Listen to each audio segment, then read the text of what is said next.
Voilà, na le dossier Gisèle Mpela, Denise Nyakero. Voilà, problème est aboué.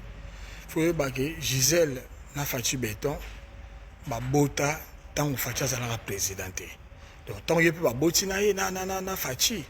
wana na fati a Bali Denise té. Donc bango tout basa ba momi na ela ndenge za la kaka ba konzela biso balinga basi. Alors bah au besoin le baguette abota qui se qui n'a on mari c'est on mari non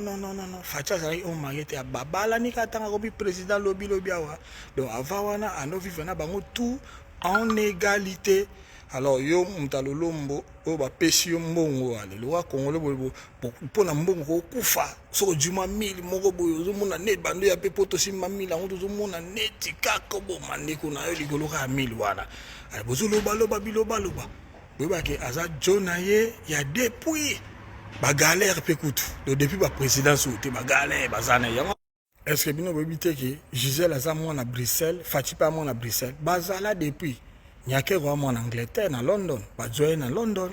donc wana déjà Gisèle na fati ba kochaka ba beta na bango eza ba kati msumu to lo bango eza te boyebite ya masolo to ko bomba kaka pour faire ça peut bouffer na biso to ko bomba kaka donc bazala déjà na Gisèle pour bazaba na Bruxelles est-ce boye bien ngo hein tant Gisèle wana donc comment Mpela wana zo zala wana facha zo zala na ye est bino bozala ka boyoka ka masolo boyoka kombo ya Denise zo bino boyebi masolo te boyoka manzala comme ko loba n'importe quoi hein bon loba n'importe quoi bazala ka Denise bazoka na Angleterre mais Gisèle bazala ka boyebi peke dans l'époque mutu so en Angleterre moya ka Belgique ça te pour facha ça nationalité te ando ke ne pas Angleterre pété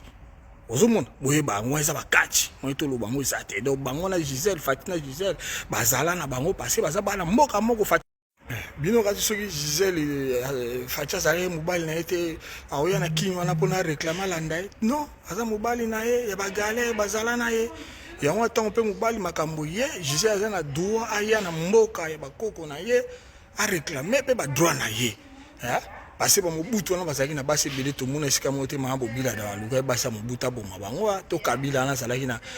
basi belé to mona mama Olive te ya luka mwasi mwa boma non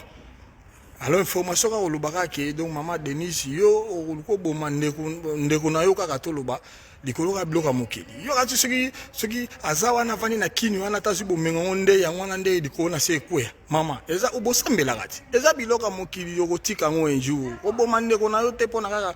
bambongo wana bato bakufa ba mobutu bakufa batika bomengo ngo ti mama hein oboma ndeko